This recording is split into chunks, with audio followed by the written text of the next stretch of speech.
This is Dr. Emmett Brown talking to you today. It is July 23rd, 2020. Some of you have been contacting me asking about the Thermosyphon technology, what it involves, what it looks like, how loud is it. I guess you guys can get a pretty good idea of how loud it is right now.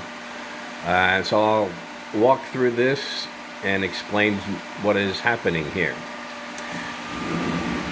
Okay, so I had just run Cinebench. I'm also running the AIDA64 stress test right now. It's doing the CPU and FPU stress tests, and you can see the temperatures are below 40 degrees. Looks like 38 is the high core, the one in blue. I see 34, 35. Now this is an 8-core i9-9900KF chip. Out of the box, it's 3.6 gigahertz. We overclocked it to 5.0 gigahertz. So it's a 1.4 gigahertz overclock. Be the same as taking a 4 gigahertz chip to 5.4 gigahertz. Last couple of runs with Cinebench R20 here, you could see in orange it was just under 5,000, but the Cinebench run was going on while the AIDA64 test was going on. So I'm going to stop the AIDA64 stress tests.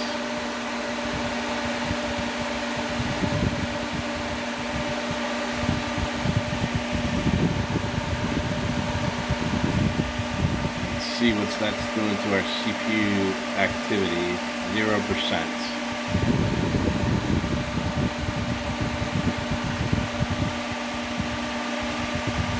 Okay. Now what I'm going to do, I'm going to do the multi-core Cinebench test here. And you can see Cinebench is going to start initializing. 8 cores, 16 threads. If I switch back to AIDA64, you can see the AIDA64 is monitoring two things here. The top one is the temperature across each individual CPU core. Okay? You can see how there's a sharp spike that corresponds with this sharp spike. This is the CPU activity. Down here it was at or near 0% when I was running the AIDA tests, very low, and then it shot way up here. It's 100% activity.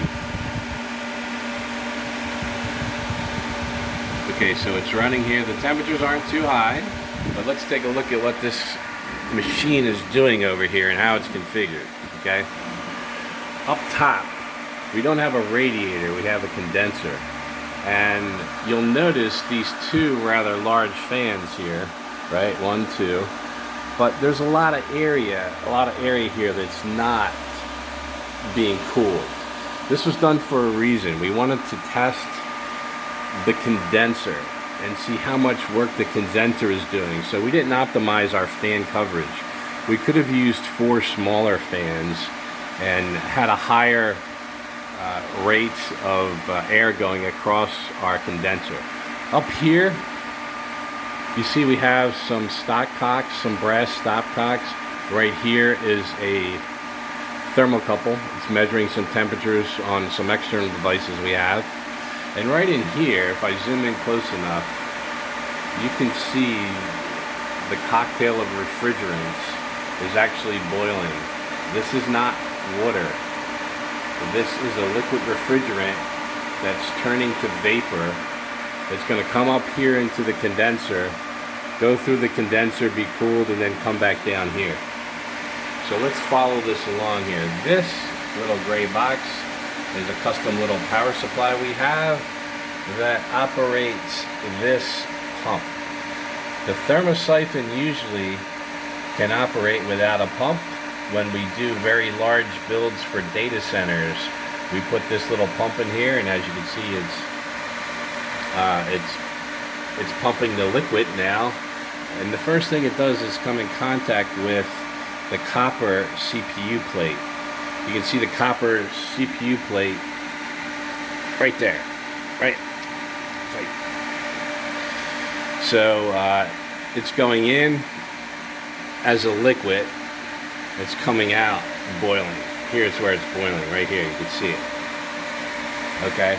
Now we have a second loop right here, and a second copper CPU block for the GPU. So this is kind of in series, cooling both the CPU and the GPU. What else do I want to call attention to? And we have this little Arduino circuit here that helps regulate the pump, and it will take different actions depending on the temperatures reported by the thermocouples. So this is a rather loud version of the Thermosyphon.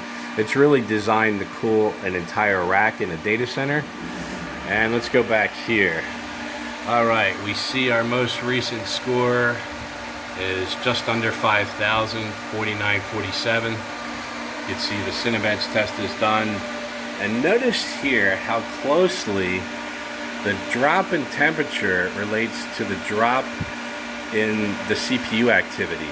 The CPU activity goes from 100 to nearly 0, and the temperature drops from up here in the, well, that's, looks like around 95 Celsius, looks like the top one, down to about, I don't know, maybe 90 Celsius for the bottom one, and then boom, it just drops off a cliff.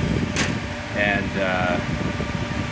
the temperatures now, you can see, they're sub 40 degrees, just sitting here practically at idle. So this is what a Thermosyphon is. Here's what it looks like from the backside. Obviously, this is just a bench rig that we have here to demonstrate the capabilities of the Thermosyphon.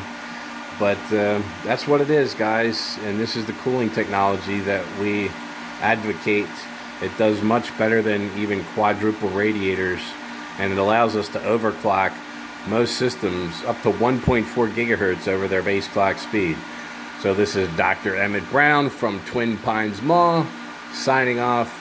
I hope you guys have a great day.